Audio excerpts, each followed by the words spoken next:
If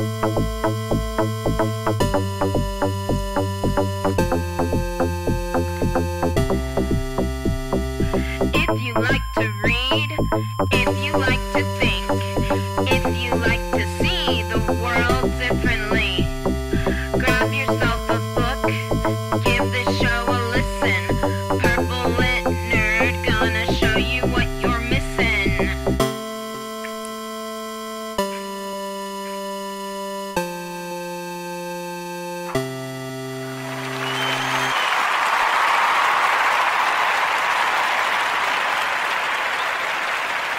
Hooray!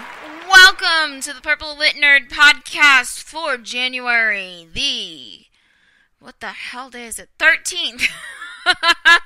I have lost my mind, everybody. 2018. I am your host, the amazingly adorable and somewhat senile Rebecca Thistle, podcasting to you live-ish from my kitchen table in my house, which I call Thistledew, which will not be my house for very much longer. But we're working on that. So, yes. So, we're still talking about American Gods. So, spoiler alert. If you have not read American Gods, just stop. Just stop this, right? I don't know how you landed on this one when I've done, about 7 or 8 other shows.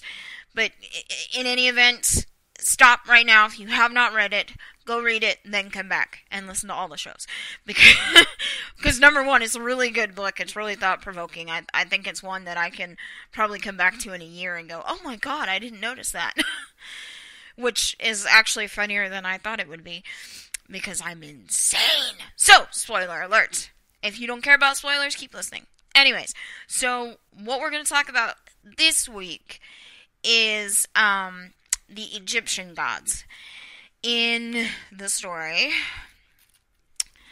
And actually, I was just sitting back. I was rereading some stuff on these gods, and I went, because there's a plethora of Egyptian gods that Neil Gaiman could have chosen to put in here that had sort of the same cachet as Odin and Loki in the Norse pantheon. And instead he chose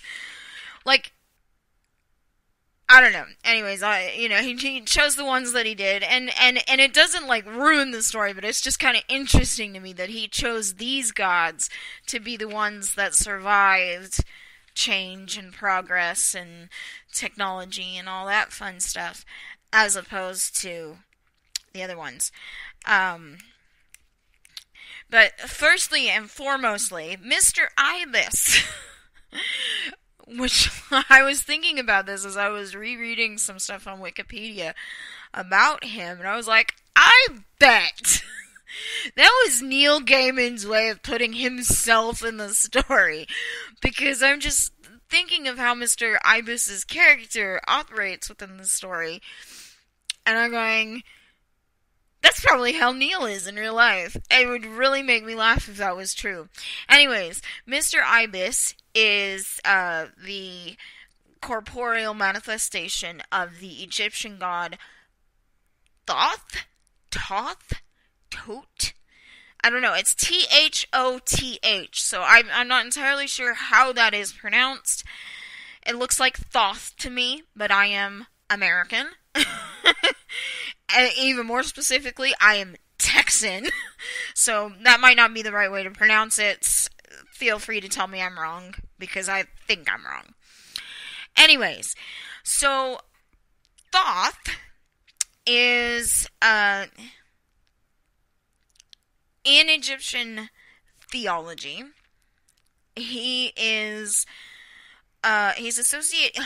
I was just reading what his jobs were, and I'm just like, oh my god, really?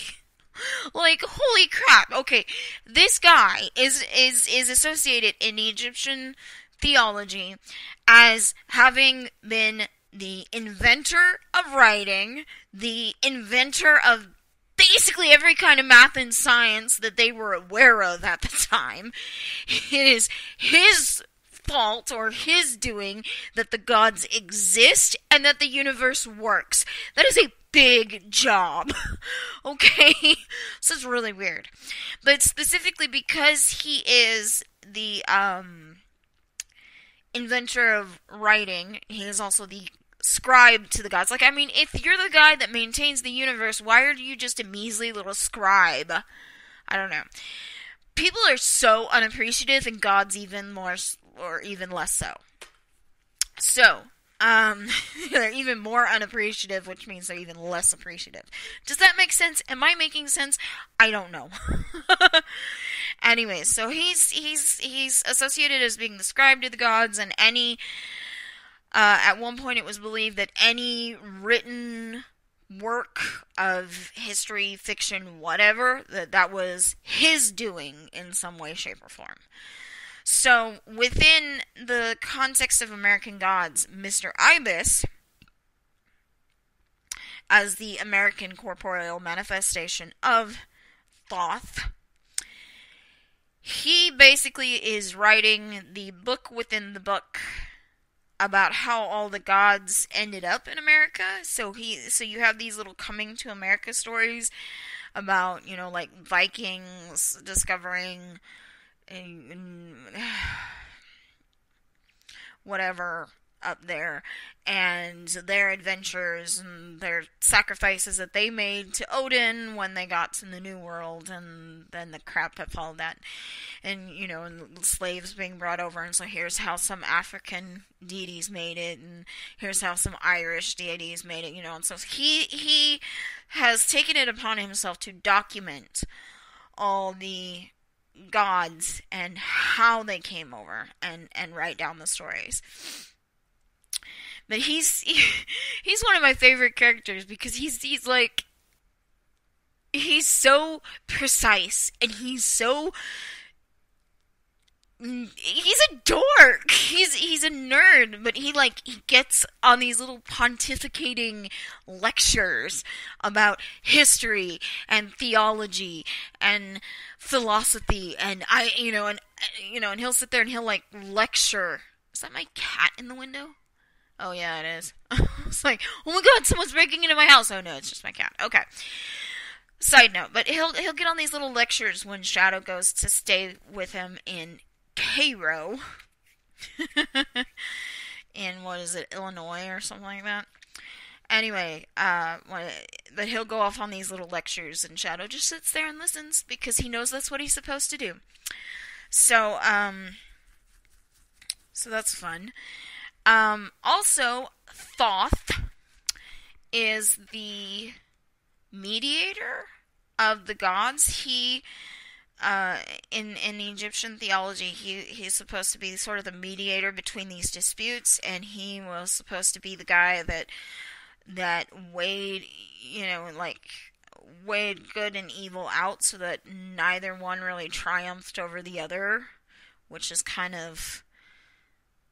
it's kind of bleak, because we always want good to triumph over evil, but that's not how it actually is. And so it's sort of bleak to think about, oh no, evil wins sometimes, but isn't that how the world really works? And so it's kind of cool that the Egyptians had this little realistic idea of how this was. So anyways, him being that arbitrator and that mediator and sort of this I'm not taking sides entity in Egyptian theology means that he, alongside Mr. Jekyll and Bast and Horus, really, they don't take sides. They don't, and I think that's highly appropriate. He just sort of sits back and he's like, this is how it is. This is how it is, and it's gonna be what it's gonna be, and I'm not taking sides. I'm an old god, but I understand that new gods are always coming up, so, it is what it is. And so that's, really interesting to me. That he included, Thoth, rather than, bringing in Osiris, or, Isis. Was Isis an Egyptian? I think so, yeah. and rather than these bigger gods, these like Ra and stuff. So so to me that's very, it's very interesting.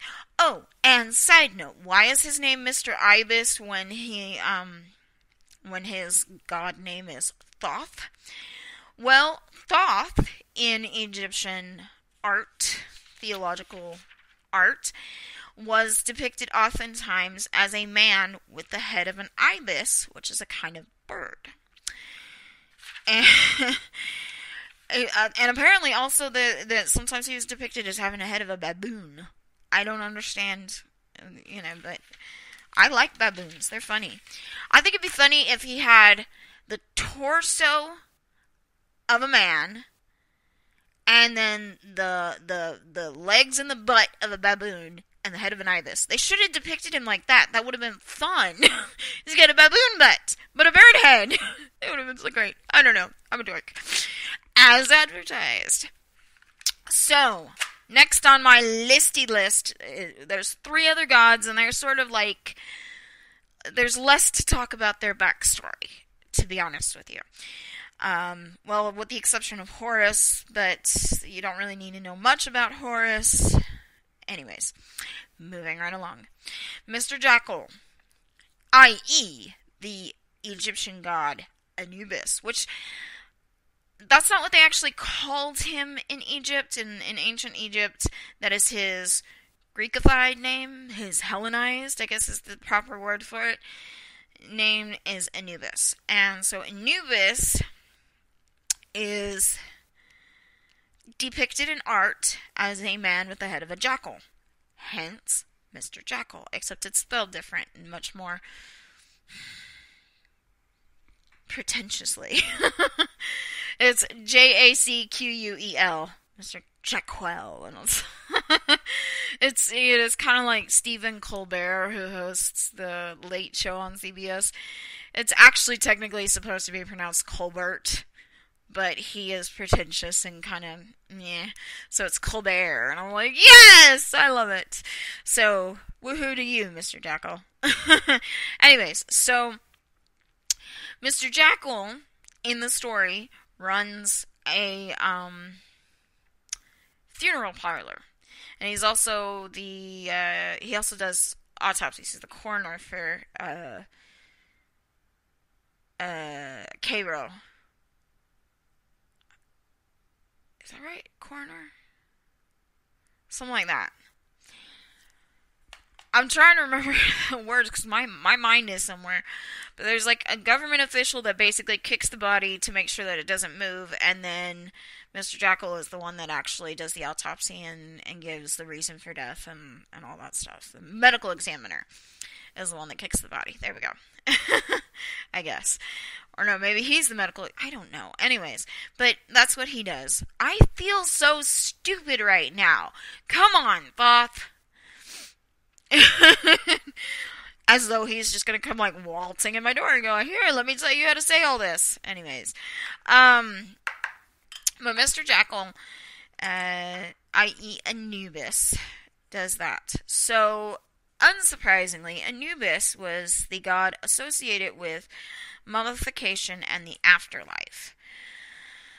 So that's cool, right?